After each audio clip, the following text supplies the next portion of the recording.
Hey, my name's helianthuscryptid, or Nephilim if you'd prefer.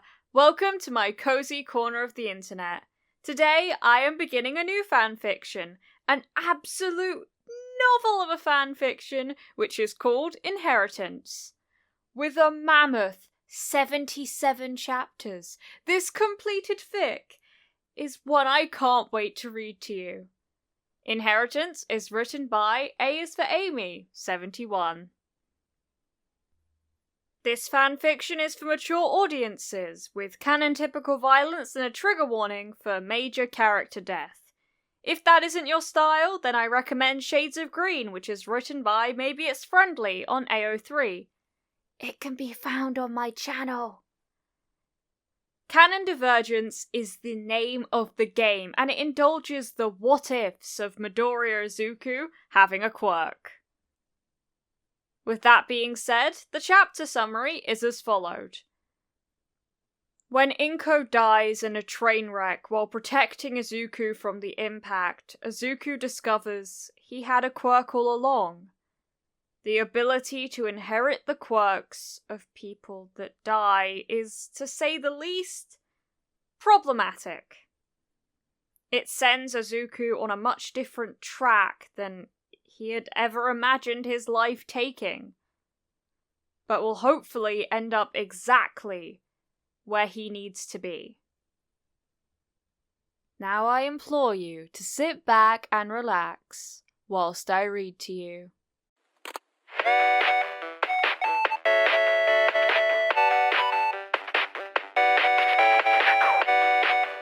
Chapter 1. Sorry, kid. It ain't gonna happen. The doctor's voice sounded indifferent, even bored. 4-year-old Izuku felt the All Might action figure slip from his grasp and heard it clatter on the floor, but merely sat, stunned. He didn't have a quirk? None at all? He couldn't fathom it. He heard the doctor explaining to his mother that the X-ray of his foot was the best indicator and why. He didn't understand what the bones of his toe had to do with anything. And he didn't really care. How could he not have a quirk? Everyone had one. He didn't know a single person who didn't have at least a tiny one. Izuku walked silently alongside his mother as they left Dr. Tsubasa's office and down the crowded sidewalk to the station, where they boarded a train to go home. His mother kept her arm around him and tried to talk to him softly, but he didn't hear her. So deep was his shock at what the doctor had said. He couldn't even cry. Not yet. He was only vaguely aware that something was wrong when his mother gave a startled cry of alarm and gripped him tightly by the arm and pulled him from his own seat and into her arms. There was loud clattering, and people were shouting as the train rocked roughly from side to side. There was a moment of relief when the train seemed to settle on the tracks, and his mother let out a relieved breath. That's why it was all the more jolting when there was a deafening boom. It seemed like the train jumped like a cat pouncing on prey. Then the handful of people in the train car seemed to be floating for a moment. Izuku's stomach felt funny as the lack of gravity took hold, then released as the train car plummeted downward on its side. Everyone flew sideways as the train left the tracks and began to tumble like a rectangular barrel down a hill. Everyone was getting tossed around like dolls, and Izuku felt his mother's arm tighten and her hands press his head against her shoulder. He felt her knees squeeze against him from below as she became a protective ball around him, as tightly as she could. His heart was beating very fast now, and he could hear his mother's heart thundering with the ear pressed against her.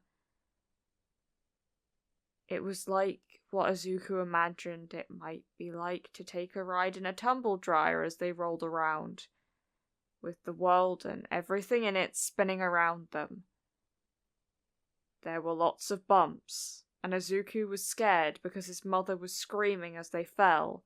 They flipped over and fell again. And again. And again. "Izuku?" he heard his mother say, close to his ear once the train became mostly still again. "Izuku, are you okay?" Her voice was quiet, and she was breathing funny.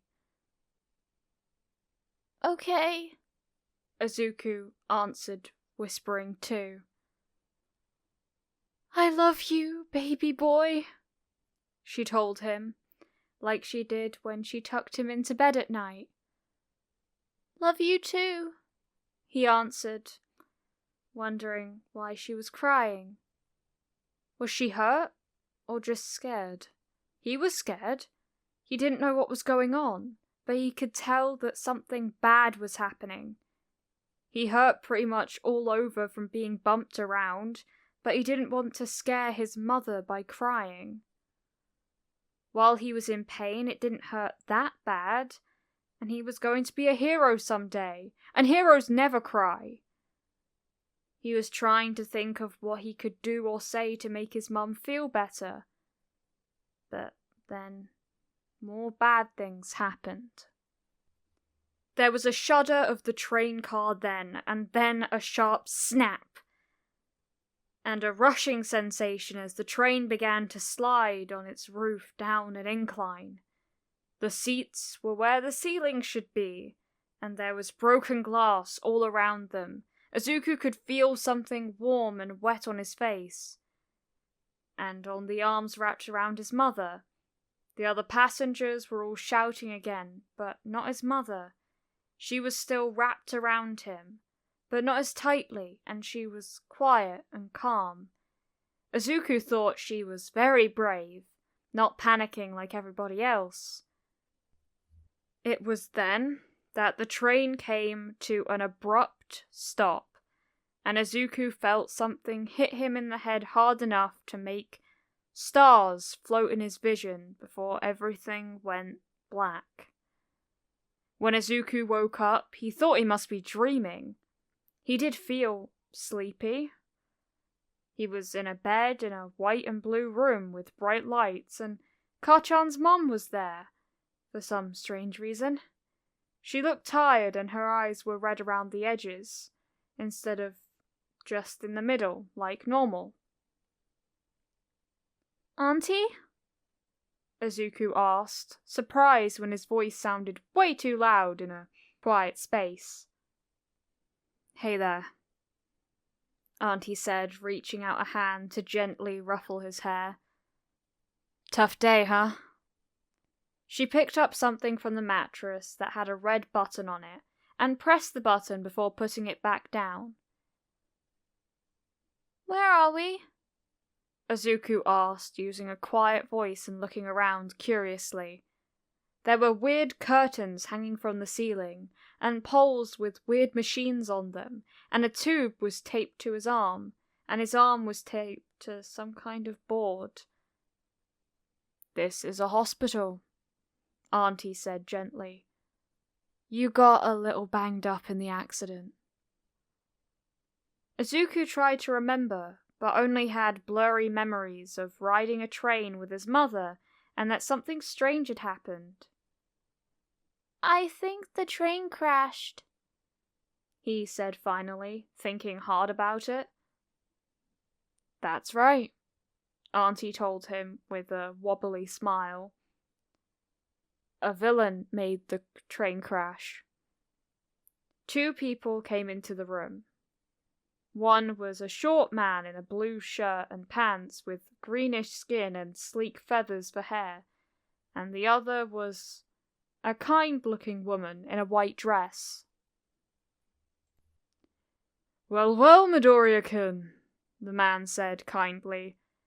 It's good to see you awake. You have quite a bump on your head. I do? He asked in surprise, lifting his one unencumbered hand to touch his head. His fingers found the edges of a bandage on his forehead, and he patted the soft padding, wincing slightly when he got to a sore spot. Auntie gently steered his hand away from his head and smiled at him softly. You have 17 stitches, the man told him. I'm Dr. Wu. I've been taking care of you since you were brought in. The woman in the white dress was busy with the machines, and then she started to take the tape off of Izuku's arm. Izuku was surprised when she held a cotton ball against his arm and pulled a long piece of plastic out that looked like a needle. She wrapped the spot with a stretchy bandage in bright blue. Where's my mom? Izuku asked, looking around. She was on the train with me. Auntie made a strange sound in her throat, but gave a little cough and said, You can't see her right now, but I'll look after you, okay? You can stay at my house for a while and have a sleepover with Katsuki. A sleepover with Ka-chan? He asked curiously. He'd never gotten to spend the night at a friend's house before. Wow! Izuku felt sleepy still, but the idea of having Ka-chan all to himself for a whole night was exciting enough to distract him from not being able to see his mum. Yep, Auntie confirmed, sounding like she was getting a cold. You should be able to go back home tomorrow. Okay, Izuku agreed. I don't have to stay here? We've done everything we can for you, young man, Dr. Wu told him with a nod. We'll give Bakugo-san your discharge instructions and you can go with her. Izuku was okay with this. Auntie was nice, even if she yelled a lot. Mostly she yelled at Ka-chan, and she never yelled at him, so he wasn't scared. She helped him get dressed in clothes he didn't recognize, though his shoes were the same light-up All Might sneakers he'd been wearing that morning. There was a lot of paperwork that had to be signed, but Izuku was allowed to sleep a little while Auntie filled it out, and then they rode in a taxi back to Ka-chan's house. Izuku clung to Auntie's skirt as they entered the house, and looked around for any sign of Ka-chan. Instead, Ka-chan's dad was standing up from where he'd been on the couch and approaching with a soft smile. Hello, Izuku-kun! Are you hungry? I was just about to call Katsuki down for a snack, he said kindly, looking at his wife with questions in his eyes. Auntie shook her head ever so slightly, and Izuku knew that they were probably communicating the way grown-ups did when they didn't want the kids around to know what they were saying to each other.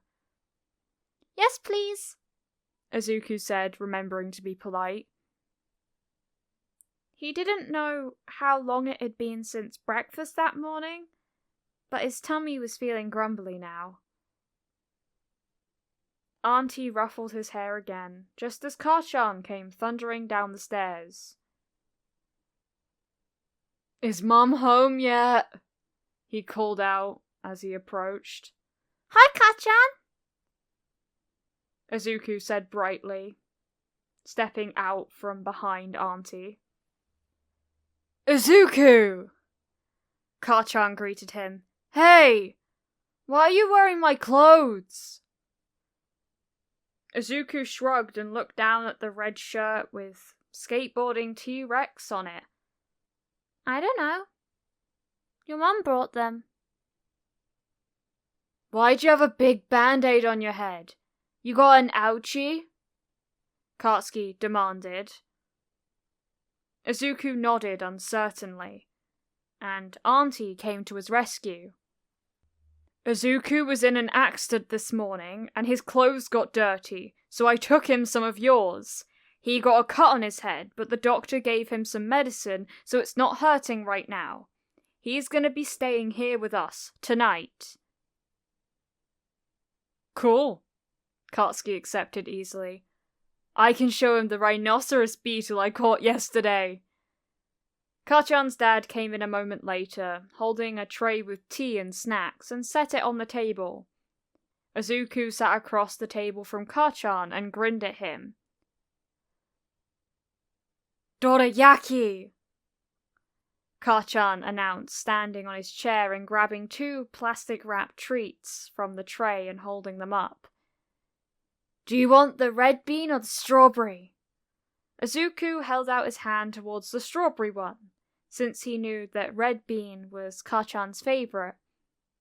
To everyone's great surprise, the strawberry-flavoured treat flew from Katsuki's hand and straight into Izuku's waiting one. Whoa! Did you get your quirk? Kachan asked excitedly. It's about time! Katsuki!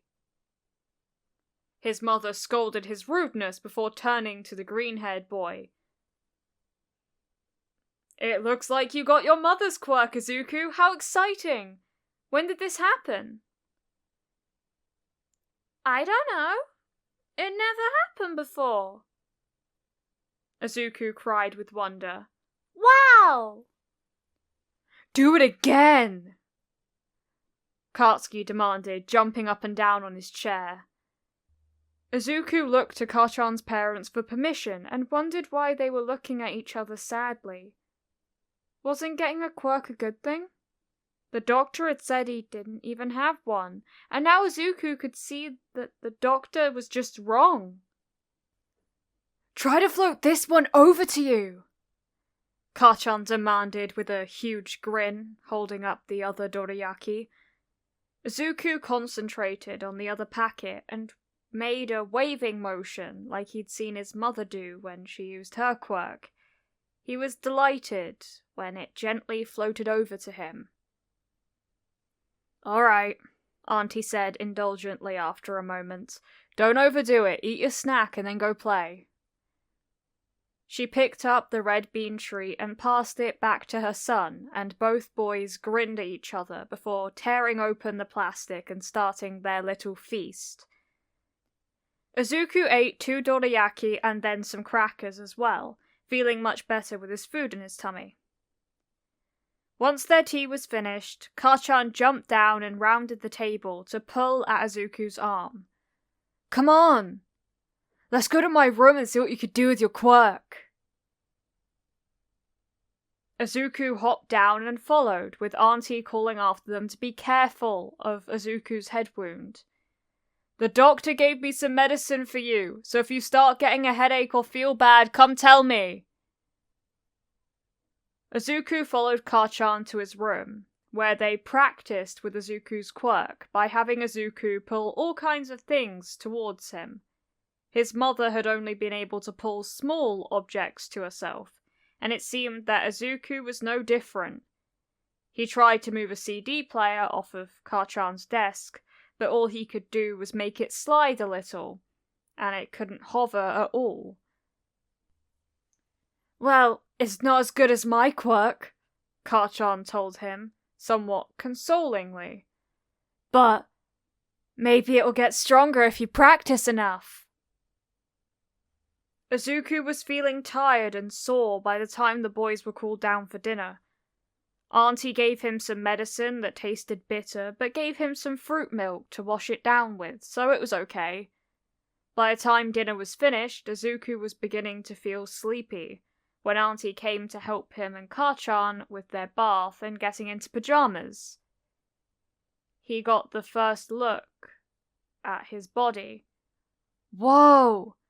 You're covered in cuts and bruises, Kachan exclaimed excitedly. Izuku looked at his shirtless body in the mirror and saw blue and purple bruises and splotches all over his arms. His legs looked even worse when he got further undressed, and there were scratches and scrapes all over him, as if he'd had a run-in with a very unfriendly cat with very sharp claws. What happened to you? Kachan asked eagerly, as if he expected to hear about a great adventure. "Katsuki!" Auntie said in a scolding tone. "I don't remember," Izuku said. "I was on the train with my mom, and I think it crashed." "That's okay," Auntie told him, sounding funny again. "The doctor said you might not ever remember because you hit your head. Let's get you washed up and into the tub, and then you can get a good night's sleep. You feel better after taking a nice soak." "You're in a train crash?" Kachan sounded amazed, unable to let it go, even with his mother glaring daggers at him. "I guess," Izuku said with a little shrug, feeling uneasy for reasons he couldn't quite pinpoint. "What happened to your mom?" Kachan asked, as if it had just occurred to him that it was unusual for Izuku to be spending the night right after being in a train wreck. "Is she still in the hospital?" "Katsuki, that's enough. It's time to wash up." Kachan looked at his mother with annoyance, but Izuku had a sudden feeling of guilt. He'd been having fun with Kachan all day, and even found out he had a quirk, and hadn't thought about calling his mum even once. "Is my mom hurt too?" he asked timidly, afraid of the answer. By that time, Auntie had guided him to a small stool and wash bowl while the tub filled up with warm water. "She's still at the hospital," she answered softly. "She wanted me to take care of you for now, okay?" She helped him wash very gently, carefully avoiding his head wound before helping him climb into the tub to soak. A couple minutes later, Kachan climbed in with him, splashing a bit as he did so. Auntie tidied up the room where the boys enjoyed the warm water. "That one's shaped like an alligator," Kachan said, pointing to a long thin bruise that had blossomed on Izuku's side. Izuku looked down and could kind of see what he meant. It was like looking for shapes in clouds. They could look like animals and things if you thought about it. "Do they hurt a lot? Did you cry?" Kachan asked curiously, giving the alligator a small poke that made Izuku jump in surprise. "Katsuki! Don't jab him like that!" his mother scolded, gathering big fluffy towels from a shelf. "You'll make the bruises worse." "They hurt a little," Izuku told him honestly. "But it's okay." He looked back at Kachan's mum and obediently got out of the tub and allowed himself to be enveloped in the soft, clean-smelling towel. Kachan was similarly cocooned in his own towel and was using the ends to rub at his wet hair. Next, they dried off before getting into pajamas. Kachan had a new pair of All Might pajamas to show off, and he let Izuku wear his old pair, which had grown just a little too small for Katsuki, but were just right for Izuku.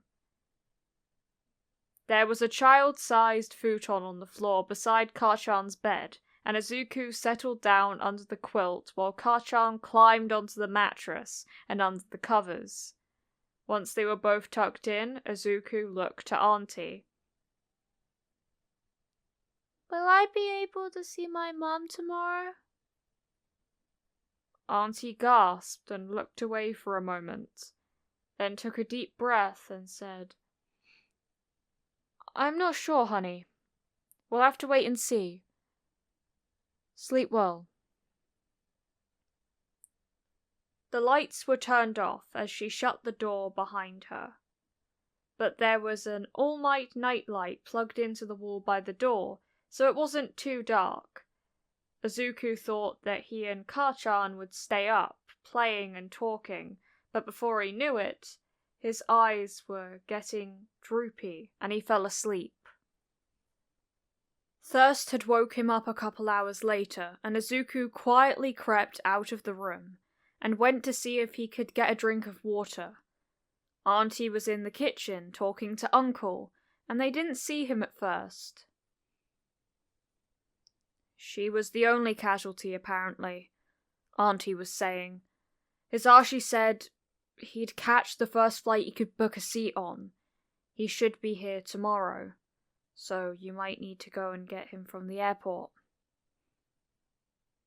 Izuku didn't know what casualty meant, but Hisashi was Izuku's dad's name. He knew that because his mum talked to him on the phone all the time, and that's what she called him. My dad's coming? He asked sleepily, rubbing at his eyes. Hey, I thought you were asleep. Are you okay? Did you have a bad dream? Does your head hurt? Auntie said, sounding flustered. Thirsty, Izuku said. Uncle immediately went to the cabinet for a glass and filled it with water. Is my dad coming back? Izuku asked again. Yes, he is, little man, Uncle told him, handing him the glass. He's coming tomorrow. They called him about the accident and he's coming to see you and take care of you. Wow! Mum will be so happy, Izuku said, feeling a little better about it. He knew Mum missed Dad a lot while he was working away. Uncle looked like he was about to cry, and turned back to the sink. Auntie sniffed and put a hand on his head. Finish your drink, and we'll get you back to bed. Maybe your dad will be here by the time you wake up. Izuku wasn't sure what was going on, but did as he was told as he settled back under the quilt. He fell asleep hoping that once his father got there, they could go see his mother together. Izuku was disappointed that his dad wasn't there when he woke up, but Auntie said he was on his way, and would be there soon. Taiwan was so far away that his dad couldn't come home on weekends, so it would probably be a long trip. I've never met your dad before, Kachan said as they sat at the table and ate breakfast. Izuku wasn't feeling hungry, and was picking at his eggs instead of actually eating them. His whole body was sore, and his head hurt a lot more than it did yesterday. Auntie had given him some more medicine, but it wasn't working yet. He works at a place called Taiwan, and he's the boss of a lot of people at a big company, Izuku said, spouting off what he had been told by his parents. He can't come home too much because he's got a lot of important work, but my mom doesn't want to live there, so she stays here. Weird, Kachan said with a shrug. After they finished breakfast, Katsuki was very interested to learn that they would not be going to school that day. His parents worked a lot and almost never took random days off without a lot of planning. Izuku needs some time to rest from his accident, Auntie explained. And it would be boring here by himself, right? Right, Kachan answered eagerly. Can we play video games? I think that would be alright, she answered indulgently. Kachan knew exactly how to hook up the game console to the television in the living room. They had played several games of Race Car Pro 4 before they got bored and changed to a fighting game featuring several prominent heroes, including All Might. Izuku chose to play All Might in his Bronze Age costume, and Karchan chose his Silver Age one. They were happily fighting virtual villains when the front door opened. "I'm home," Uncle said brightly. "Izuku, there's someone here to see you." Izuku turned his head and saw a sight he hadn't seen outside of photographs for months. His dad. A bit on the skinny side, with messy black hair and freckles that matched Izuku's own. He looked exactly the same as always. He was wearing a business suit that looked rumpled and his tie was undone. And he looked really, really tired. "Dad!" Izuku cried happily. He launched himself at his father without hesitation, wrapping his arms around his neck as the man crouched to gather him up in his arms. "Hi, Zu," his dad said, hugging him tightly enough to make his bruises twinge with pain. "I'm glad you're back," Izuku said joyfully, not complaining about the discomfort as he rubbed his cheek against his father's stubbly one. "He looks exactly like his dad," Karchan observed to his own father as they watched the reunion. "He sure does," Uncle replied. "Can we go see Mom now?" Izuku asked, turning large worried eyes to his dad. I just saw her," his dad said, sounding like he had a sore throat. "We can go after you and I have a man-to-man talk, if you want." "Okay," Izuku said easily. He wasn't sure what a man-to-man talk was, but it didn't sound so bad. He politely thanked the Bakugo family for taking care of him, and his father did the same before setting Izuku on his feet and taking his hand. "Thank you so much for watching this video. I appreciate all the support you've given me. I have finally begun rebranding, and I have made some new accounts. If you check out my Linktree, you'll find them. I hope you enjoy this new era of my account/social media presence." More on topic.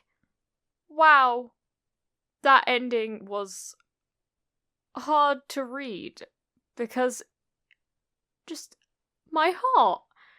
Oh, I really hope that the next chapter is at least a little bit more wholesome and doesn't devastate me. All credits go to the original creator of this fanfiction. A is for Amy71 on AO3. I would highly appreciate it if you gave this video a like and you subscribe to the channel and you hit the notification bell to be notified of when I next upload. There is no pressure to do so though. Thank you for visiting my cozy corner of the internet. Keep growing my sunflowers. Mwah!